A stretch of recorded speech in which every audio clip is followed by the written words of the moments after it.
आप देख रहे हैं इंडिया टाउन न्यूज, भारत की बात। नमस्कार, मैं हूं आपके साथ संजना कुशवाहा। स्वागत है आपका हमारे खास बुलेटिन राजनांदगांव की बड़ी खबरों में, जहां हम आपको राजनांदगांव की खबरों से रूबरू कराएंगे। तो चलिए बुलेटिन की शुरुआत करने से पहले एक नजर डालते हैं आज के हेडलाइंस पर। खैरागढ़ में स्कूल सफाई कर्मचारियों का 1 दिवसीय धरना, मुख्यमंत्री के नाम ज्ञापन सौंपा गया। 2 सूत्रीय मांगों को लेकर हुआ प्रदर्शन।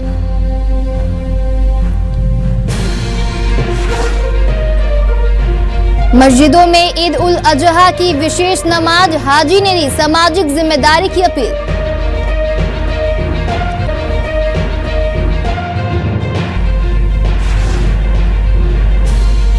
राजनांदगांव व्यापारी विवाद ने पकड़ा तूल, धरने पर बैठा हृदय रोगी दुकान मालिक, बीमार महासंघ किया प्रदर्शन। राजनांदगांव से बड़ी खबर है, जहां अंतर्राज्यीय डकैतों की गैंग ने अर्बन मिक्स कॉलोनी और आसपास के इलाकों में चोरी की बड़ी योजना बनाई थी, लेकिन थाना कोतवाली, बसंतपुर और साइबर सेल की संयुक्त कार्रवाई में इस साजिश का पर्दाफाश हो गया। पुलिस ने मध्य प्रदेश के हरदा, रायसेन, कटनी और उत्तर प्रदेश के प्रयागराज से 5 शातिर डकैतों को गिरफ्तार किया है।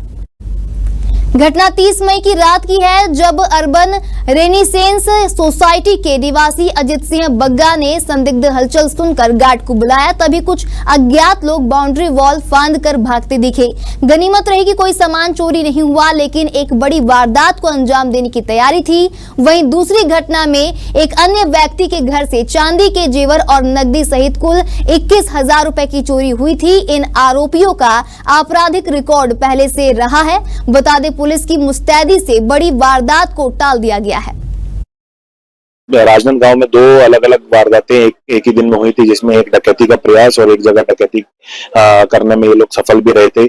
हम लोग तभी से, जब से ये घटना हुई थी 31 तारीख की रात को, तो उसी दिन से हम लोग की साइबर टीम और जो बाकी थानों की टीम है वो पूरे घटना के एविडेंस का विश्लेषण करने में लग गई थी। इसमें 100 से ज्यादा सीसीटीवी फुटेजेस का विश्लेषण किया गया, सीडीआर और टावर डंप का विश्लेषण किया गया।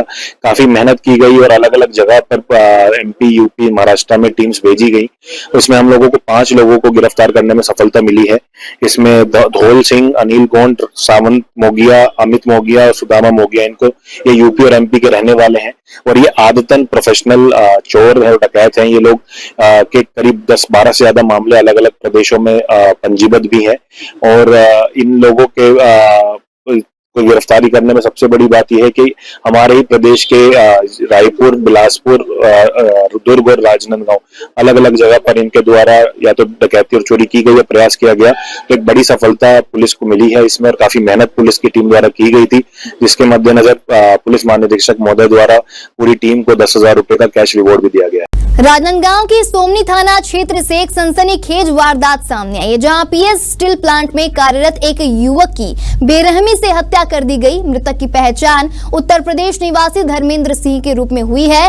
हत्या के इस मामले में पुलिस ने बड़ी सफलता हासिल की है। बता दें, लगातार जांच और आरोपियों की तलाश के बाद पुलिस ने इस मामले का खुलासा करते हुए प्रेस कॉन्फ्रेंस में बताया कि धर्मेंद्र की हत्या उसी प्लांट में काम करने वाले 3 कर्मचारियों ने मिलकर की थी। चोरी की नियत से आरोपी धर्मेंद्र के कमरे में घुसे। एक ने उसका हाथ पकड़ा, दूसरे ने पैर और तीसरे ने तेज धारदार चाकू से गला रेत दिया। हत्या के बाद तीनों आरोपी कमरे को बाहर से ताला लगाकर फरार हो गए थे। वहीं पुलिस की तफ्तीश के बाद तीनों आरोपियों को गिरफ्तार कर लिया गया है। धर्मेंद्र सिंह की हत्या के मामले में हमने त्वरित जांच करते हुए तीनों आरोपियों को गिरफ्तार किया, ऐसा पुलिस ने कहा है। हम लोगों को 2 दिन पहले एक शव के बारे में पता लगा था लेबर क्वार्टर नंबर 5 में। ये इसकी जब गेट खोल के देखा गया तो बाहर से ताला बंद था, लोगों को गंध आई तो उन्होंने पुलिस को बताया। मौके पर तुरंत पुलिस पहुंची और वहां जाके जब गेट खोला गया, देखा गया तो उसके अंदर एक लाश मिली जो सड़ी गली हालत में थी। उसमें तुरंत मर्ग कायम किया गया। उसकी शिनाख्त धर्मेंद्र के नाम से कराई गई। ये कुशीनगर उत्तर प्रदेश का रहने वाला था, यहाँ पे लेबर का काम करता था। उसके बाद से तुरंत इसमें लगातार जांच जारी थी। मर्डर कैसे मर्डर हुआ है और किसके द्वारा किया गया, उसमें एक बड़ी सफलता 48 घंटे के अंदर ही पुलिस को हाथ लगी है। इसके 3 जो मुख्य आरोपी, तीनों को पुलिस के द्वारा हिरासत में लिया गया है। साथ ही साथ घटना में प्रयुक्त जो चाकू था और साथ में बाइक और साथ में जो उसने चोरी किया था कैश, वो भी बरामद करने में पुलिस को सफलता मिली है। इनमें 3 लोगों को गिरफ्तार किया गया है, प्रियांशु थापा, धर्मेंद्र सुंदरे और हीरामन यादव, और अभी इनको विधिवत कोर्ट में पेश किया जा रहा है। बेमेतरा से खबर है जहां मामूली विवाद ने हिंसक रूप ले लिया। बता दें, नवागढ़ थाना क्षेत्र के ग्राम झांकी में खेत की मेड़ को लेकर 2 पक्षों में जमकर खूनी संघर्ष हो गया। इस संघर्ष में दोनों पक्षों से मिलाकर कुल 22 लोग घायल हुए हैं, जिनमें 3 महिलाएं भी शामिल हैं। घायलों में 3 की हालत गंभीर बताई जा रही है, जिन्हें बेहतर इलाज के लिए बेमेतरा जिला अस्पताल रेफर किया गया है। अन्य घायलों का इलाज नवागढ़ के सामुदायिक स्वास्थ्य केंद्र में जारी है। घटना की जानकारी मिलते ही तहसीलदार सुमित देवांगन और पुलिस की टीम मौके पर पहुंची और स्थिति को नियंत्रण में लिया। वहीं गांव में तनाव की स्थिति बनी हुई है। पुलिस मामले की जांच में जुटी हुई है और हालात पर नजर रखे हुए हैं। ये घटना ग्राम झांकी की है, जिसमें 2 पक्षों के बीच में विवाद हो गया था मेड़ को लेकर। जमीनी विवाद के चलते दोनों के बीच में वाद विवाद के चक्कर में दोनों के बीच में हाथापाई हुई, जिसमें कुल मिलाकर 22 लोग घायल हुए हैं। इनका भी सामुदायिक स्वास्थ्य केंद्र नवागढ़ में इलाज चल रहा है, जिससे हम लोग जायजा लेने के लिए यहाँ पहुंचे हैं और पुलिस भी पहुंची है। कुछ समय बाद जांच का 2 लोग गंभीर रूप से घायल है, जिनको रिफर करने की बात कही जा रही है। उनका नाम अभी क्लियर नहीं हुआ कौन कौन है करके, उनका नाम अभी नोट किया जा रहा है। छुरिया की खबर है जहां छुरिया के प्रतिष्ठित मां दंतेश्वरी मंदिर प्रांगण में आयोजित राजयोग शिविर को नगर वासियों की भारी मांग के चलते 2 दिन और बढ़ा दिया गया है। इस आयोजन का उद्देश्य लोगों के जीवन में आध्यात्मिक ऊर्जा का संचार करना और उनके आत्मिक शांति की ओर अग्रसर करना है। शिविर में सिखाया जा रहा है कि परमात्मा द्वारा दिए गए इस जीवन को कैसे सार्थक बनाया जाए और अपने दैनिक जीवन में आध्यात्मिकता को कैसे जोड़ा जाए। शिविर में बड़ी संख्या में नगरवासी हिस्सा ले रहे हैं और एक बेहतर शांतिपूर्ण जीवन की दिशा में कदम बढ़ा रहे हैं। बालोद की खबर है जहां बालोद में जारी अघोषित बिजली कटौती, लो वोल्टेज और अक्सर बिजली गुल रहने की समस्या को लेकर युवा कांग्रेस ने बिजली विभाग के दफ्तर का घेराव कर जमकर नारेबाजी की और अधिकारियों को लालटेन दिखाकर विरोध दर्ज कराया है।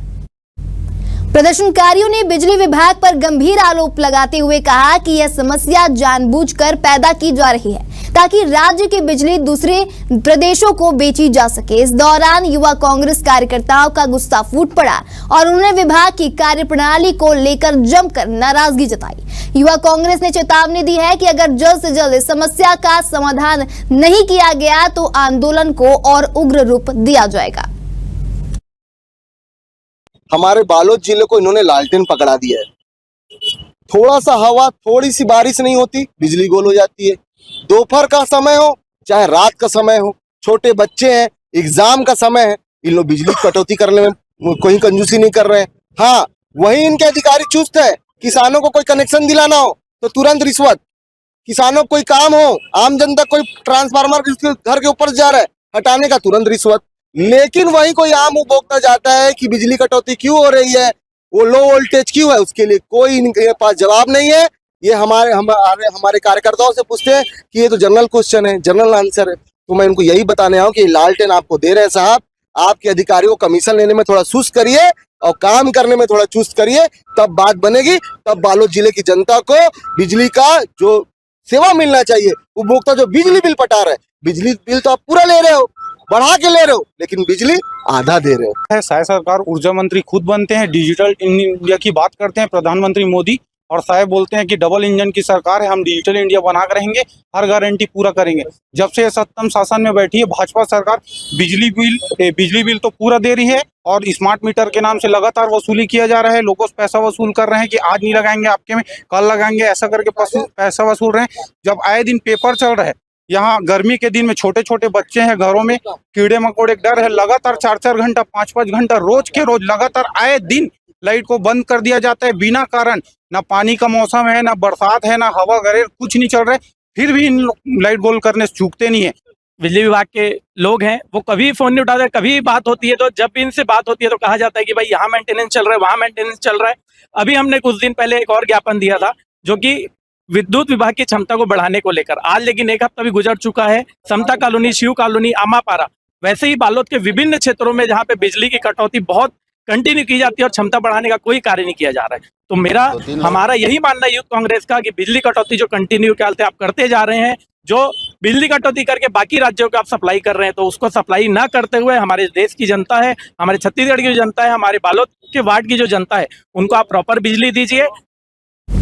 खैरागढ़ पुलिस मुख्यालय की दिशा निर्देश पर अब हर महीने के पहले और तीसरे गुरुवार को जिले के सभी थानों में वरिष्ठ पुलिस अधिकारियों की उपस्थिति में थाना दिवस आयोजित किया जाएगा। इसका मुख्य उद्देश्य आम जनता से सीधे संवाद स्थापित कर उनकी समस्याओं का तत्काल समाधान करना और अपराधियों पर कड़ी कार्रवाई करना है।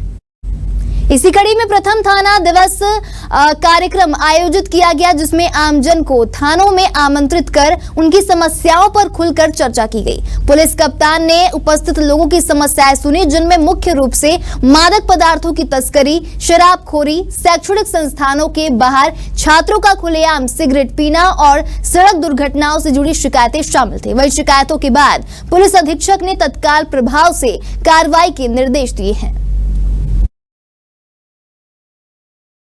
खैरागढ़ पुलिस की एक पहल है थाना दिवस। थाना दिवस में हम क्या कर रहे हैं कि हम हर थाने में एक ऑफिसर बाहर से, यानी कि थाने के बाहर से उस थाने में हम भेजते हैं। ये हर फर्स्ट और थर्ड थर्सडे को हमने इनिशिएटिव लिया है करने का। ऑब्जेक्टिव ये है कि पहले तो हम लोग थाने के अंदर एक लोगों की प्रॉब्लम सुने और जो जो उनको दिक्कतें महसूस हो रही हैं, जो जो प्रॉब्लम्स फेस कर रहे हैं, उस बारे में हम उनसे चर्चा करें और किसी का कोई इमीडिएट लेवल पे कोई फौरी किसी का इलाज, कोई ज़रूरत हो किसी इंटरवेंशन की, तो वो ऑफिसर वहीं रह के करें। सेकंड, उससे ये रहता है कि जो ऑफिसर्स यहाँ पे डीपीओ में पदस्थ हैं, वो भी थाना में जाके थोड़ा संवाद करते हैं। उससे हमें लोकल लेवल की प्रॉब्लम्स फेस होती है और एक तरह से एक परिचय बढ़ना शुरू हो जाता है। छत्तीसगढ़ अंशकालीन स्कूल सफाई कर्मचारी संघ के आह्वान पर केसीजी सफाई कर्मचारी संघ ने मुख्यमंत्री विष्णुदेव साय के नाम एक ज्ञापन अपर कलेक्टर को सौंपा है। बता दें, इसमें वे अपनी दो प्रमुख मांगे अंशकालीन पदों को पूर्णकालीन बनाने और मानदेय बढ़ाने को पूरा करने की अपील कर रहे हैं। 2023 के विधानसभा चुनाव में छत्तीसगढ़ सरकार ने अंशकालीन स्कूल सफाई कर्मचारियों की मांगों को पूरा करने का वादा किया था, लेकिन 2 साल बीत जाने के बाद भी कोई ठोस कदम नहीं उठाया गया। संगठन ने ज्ञापन में आग्रह किया है कि उनकी मांगों को जल्द पूरा किया जाए ताकि वे सम्मान पूर्वक अपने परिवार का पालन पोषण कर सके। कर्मचारियों का कहना है कि वे 14 वर्षों से अंशकालीन पद पर है और पूर्णकालीन पद की मांग करना उनका संवैधानिक अधिकार है। हम लोग अंशकालीन सफाई कर्मचारी संघ रायपुर खैरागढ़ केसीजी से हैं। हमारी 2 ही मांग है कि हम लोग को अंशकालीन से पूर्णकालीन और कलेक्टर दर पे मांग करना है, क्योंकि हमारे बच्चे का पालन पोषण करने में हमको असमर्थ है और हमको सर जी लोग के माध्यम से लगभग 2 घंटे का नहीं केवल 8 घंटे का ड्यूटी कराया जाता है। इसलिए हमारी सरकार से निवेदन है कि हमारे जो 50% है उसको मांग को पूरा किया जाए और जो आपके वादे में घोषणा पत्र किया था बीजेपी की सरकार में उसको किया जाए और हमको कलेक्टर द्वारा पूर्णकालीन दर से मांग यही है। जिला मुख्यालय से 12 किलोमीटर दूर ग्राम अवेली में एक राजनीतिक हिंसा को भड़काने वाली शर्मनाक घटना सामने आई है, जहां अटल चौक में लगे पूर्व प्रधानमंत्री और भारत रत्न स्वर्गीय अटल बिहारी वाजपेयी की प्रतिमा पर किसी असामाजिक तत्व द्वारा जूतों की माला पहना दी गई, जिसे देखकर स्थानीय ग्रामीणों में आक्रोश फैल गया है। भाजपा के वरिष्ठ नेता और पूर्व विधायक कोमल जंघेल सहित अन्य कार्यकर्ता मौके पर पहुंचे और इस अपमान की कड़ी निंदा की। वहीं भाजपा नेताओं ने प्रतिमा को गंगा जल से स्नान कराकर शुद्धिकरण किया और पूजा अर्चना कर माल्यार्पण किया। पूर्व विधायक कोमल जंघेल ने कहा कि अटल बिहारी वाजपेयी जैसे महान राष्ट्रभक्त और छत्तीसगढ़ के निर्माता का अपमान बर्दाश्त नहीं किया जाएगा। उन्होंने पुलिस प्रशासन से आग्रह किया है कि दोषियों को जल्द गिरफ्तार कर कड़ी से कड़ी सजा दी जाए।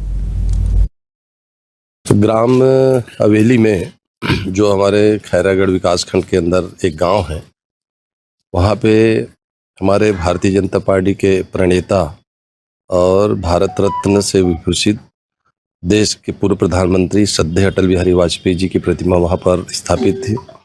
आज मुझे सुबह पता चला कि उनकी मूर्ति पर अभद्रता व्यवहार किया गया है, और इस विषय को सुन करके मैंने तत्काल अपने भारतीय जनता पार्टी के नेताओं के साथ हवेली गया, और हवेली में जाकर सबसे बात किया। वहाँ के पूर्व सरपंच डोरेलाल, पूर्व सरपंच खोमलाल से बातचीत किया, ग्रामवासियों से बात किया, तो पता चला कि माननीय हमारे श्रद्धेय अटल जी की मूर्ति पर किसी अज्ञात लोगों ने गलत ढंग से व्यवहार किया है, जो बोलने में भी मुझे अच्छा नहीं लगता। ये वास्तव में बहुत निंदनीय है। मुझे काफ़ी दुख हुआ ये जानकर और फोटो देखकर कि ऐसे लोग भी हैं जो हमारे छत्तीसगढ़ के निर्माण करने वाले और देश को एक दिशा देने वाले श्रद्धेय प्रधानमंत्री, पूर्व प्रधानमंत्री अटल बिहारी वाजपेयी के ऊपर ऐसा किया गया है। ये बहुत ही निंदनीय है और बहुत घोर अपराध किए हैं। और ग्राम पंचायत हवेली में जो अटल बिहारी वाजपेयी जी का जो मूर्ति लगा है, उसमें कुछ असामाजिक तत्व के लोगों ने कहीं से आकर उनको जूता का हार पहनाया है। मैं प्रशासन से भी यही उम्मीद करती हूँ कि जो भी ऐसा काम किया है उसको कड़ी से कड़ी सज़ा दिया जाए, ताकि भविष्य में कहीं भी ऐसे गलती ना हो। मुस्लिम समाज 7 जून को यानी आज ईद उल अजहा यानी खुशी और त्याग के पर्व को मना रहा है, जहां इस अवसर को लेकर जिले की सभी मस्जिदों में विशेष नमाज का आयोजन किया गया है। राजनांदगांव की जामा मस्जिद के हाजी रईस अहमद शकील ने इस मौके पर मुस्लिम समाज से अपील की है कि वे कुर्बानी और शरीयत के दायरे में रहकर सादगी और सामाजिक जिम्मेदारी के साथ अंजाम दें। हाजी ने कहा कि कुर्बानी अल्लाह की रजा के लिए की जाती है और इसे किसी भी प्रकार की सार्वजनिक असुविधा का कारण नहीं बनना चाहिए। हाजी रईस अहमद ने समुदाय से विशेष रूप से आग्रह किया कि कुर्बानी केवल घरों या प्रशासन द्वारा निर्धारित स्थानों पर ही करें। उन्होंने सोशल मीडिया पर कुर्बानी की तस्वीरें या वीडियो पोस्ट करने से बचने, सफाई का विशेष ध्यान रखने और कुर्बानी का हिस्सा जरूरतमंदों तक आदर और सलीके से पहुंचाने की बात कही है। जिलहज्जा की 10वीं तारीख को ये ईद उल अजहा की त्यौहार मनाया जाता है। ये हजरत इब्राहिम अलैहिस्सलाम की सुन्नत है।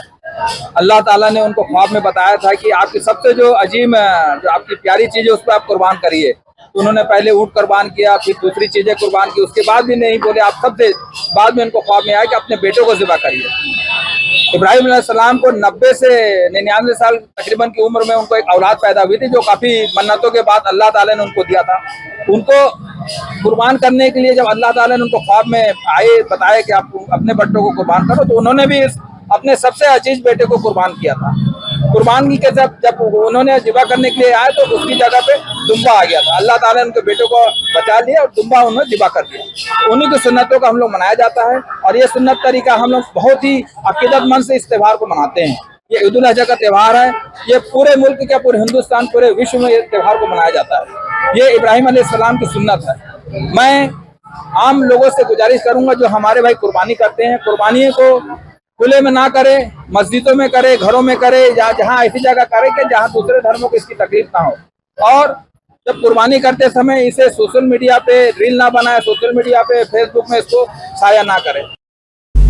छत्तीसगढ़ टूरिज्म बोर्ड के अध्यक्ष नीलू शर्मा धमतरी दौरे पर रहे, जहां उन्होंने कलेक्ट्रेट के सभा कक्ष में जिला स्तरीय पर्यटन समीक्षा बैठक ली, जिसमें जिले के प्रमुख पर्यटन स्थलों की जानकारी ली गई और उनके समुचित विकास को लेकर विस्तृत चर्चा की गई। नीलू शर्मा ने कहा कि राज्य सरकार पर्यटन के क्षेत्र में गंभीरता से काम कर रही है और धमतरी जैसे जिले जो प्राकृतिक और आध्यात्मिक दृष्टि से समृद्ध हैं, उन्हें पर्यटन मानचित्र पर प्रमुखता से उभारने के लिए ठोस कदम उठाए जाएंगे। बैठक में जिले के उन पर्यटन स्थलों पर विशेष चर्चा की गई जहां अधिक संख्या में पर्यटक आते हैं। वहीं जनप्रतिनिधियों और समिति के सदस्यों ने भी पर्यटन को और बेहतर बनाने के लिए उपयोगी सुझाव दिए हैं।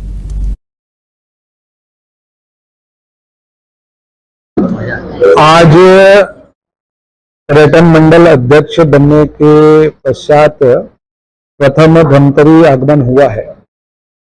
मैं यहाँ का भारतीय जनता पार्टी के संगठन का प्रभारी भी हूँ, तो दोहरी जिम्मेदारी है।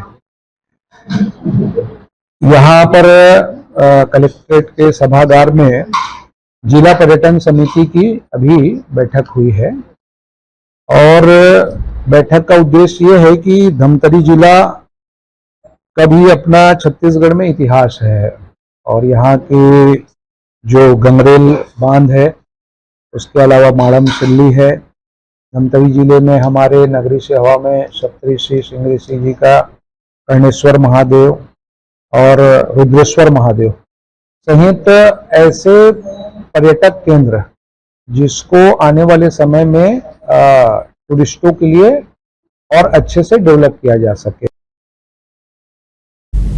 वक्त हो चुका है एक छोटे से ब्रेक का। जुड़े रहिए इंडिया टाउन न्यूज के साथ। अब खबर आपकी उंगलियों पर,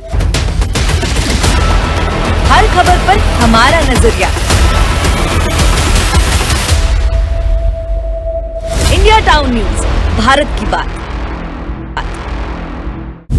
ब्रेक के बाद स्वागत है आपका इंडिया टाउन न्यूज में। चले बढ़ते हैं खबरों की ओर। मानसून के शुरुआती संकेतों के साथ ही धमतरी के किसानों ने खेती किसानी की तैयारी तेज कर दी है, जहां खेतों की जुताई और मताई का कार्य जोरों शोरों से चल रहा है ताकि समय पर धान की बुआई की जा सके। बुआई से पहले बीज और खाद की व्यवस्था को लेकर भी किसानों में सक्रियता देखी जा रही है।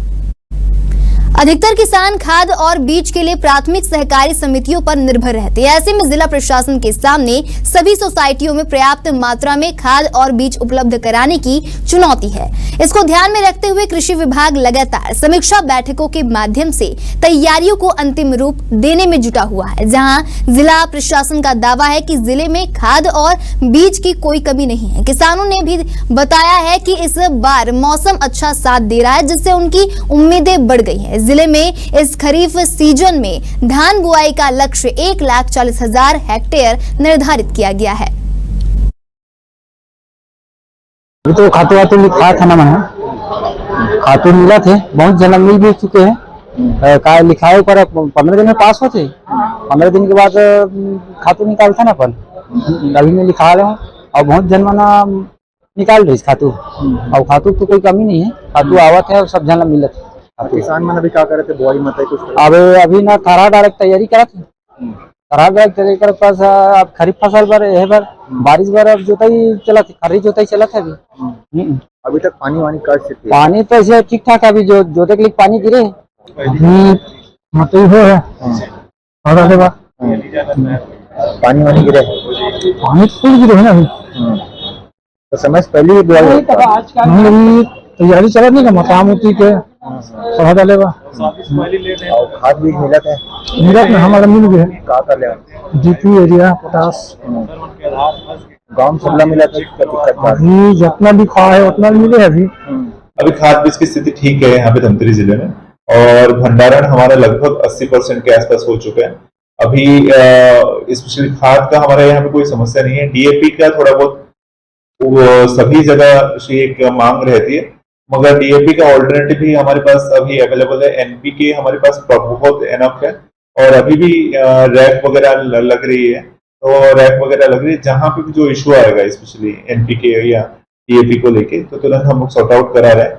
जहाँ पे कम हो रहे थे, जहाँ पे कम 40% से कम हुई है, या जहाँ पे कम हमारा ये हुआ है, वितरण हुआ है, वहां पे हम लोग टीम भेज रहे हैं, एसडीओ, उसके बाद समिति प्रबंधक, इन सबको भेज के हम लोग वहां पे चेक करा रहे हैं। हम लोग खुद भी, जैसे कि हमारे सभी अधिकारी, एडीएम, एसडीएम सभी विजिट कर रहे हैं सभी सोसाइटी वगैरह में, ताकि क्योंकि हमारा धमतरी जो है किसान बहुल डिस्ट्रिक्ट है, यहाँ पे कोई समस्या ना हो।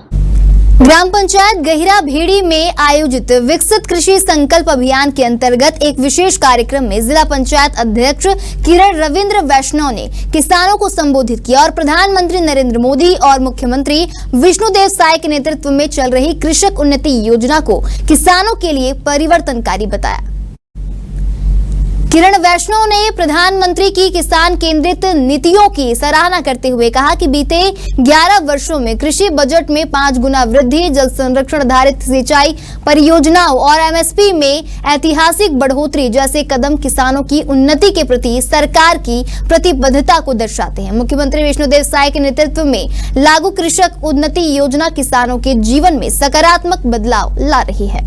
बेमेतरा की राजीव गांधी कांग्रेस भवन में आयोजित पत्रकार वार्ता में कांग्रेस नेताओं ने प्रदेश सरकार पर तीखा हमला बोला और कहा कि युक्तियुक्तकरण के नाम पर शिक्षा व्यवस्था को तहस नहस किया जा रहा है।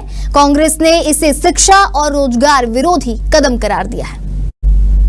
वहीं नेताओं ने कहा है कि इसका सीधा असर दूरस्थ अंचलों विशेषकर बस्तर, सरगुजा और जसपुर जैसे क्षेत्रों में पड़ेगा, जहां पहले से ही स्कूलों की भारी कमी है। मामले को लेकर कांग्रेस ने घोषणा की है कि इस निर्णय के खिलाफ 3 चरणों में आंदोलन किया जाएगा। पहले चरण में 10 और 11 जून को जिला शिक्षा कार्यालयों का घेराव किया जाएगा। इसके साथ ही आगे ग्रामीणों और ब्लॉक स्तर पर जन जागरूकता अभियान और धरना प्रदर्शन भी किए जाएंगे। और युक्तियुक्तकरण के माध्यम से सरकार, भारतीय जनता पार्टी की सरकार शिक्षा पर करारा प्रहार किया है। आज प्रदेश के छात्र छात्राओं का भविष्य अंधकारमय हो गया है और बहुत से ऐसे नौजवान जो शिक्षित नौजवान थे बेरोजगार हो गए हैं, उनकी आशाओं पर तुषारपात हुआ है। और भारतीय जनता पार्टी ने हमेशा यही कार्य किया है। पहले जब हम लोग छत्तीसगढ़ विधानसभा में थे तो पूर्ववर्ती भारतीय जनता पार्टी की सरकार ने 3000 स्कूलों को बंद किया था। अभी प्रदेश कांग्रेस कमेटी ने यह निर्णय लिया है कि पूरे जिले में शिक्षा न्याय आंदोलन चलाया जाएगा, जिसमें पूरे हमारे कांग्रेस जन उपस्थित रहेंगे। यह आंदोलन 3 चरणों में होगा। उसमें 6 से 7 जून को जिला स्तर पर यह पत्रकार वार्ता अभी आपके साथ हुई। 10 और 11 जून को जिला शिक्षा अधिकारी का घेराव किया जाएगा अपनी मांगों को लेकर। हमारे खास बुलेटिन राजनांदगांव की खबरों में फिलहाल इतना ही। तमाम खबरों के लिए बने रहिए इंडिया टाउन न्यूज के साथ। नमस्कार। आप देख रहे हैं इंडिया टाउन न्यूज, भारत की बात।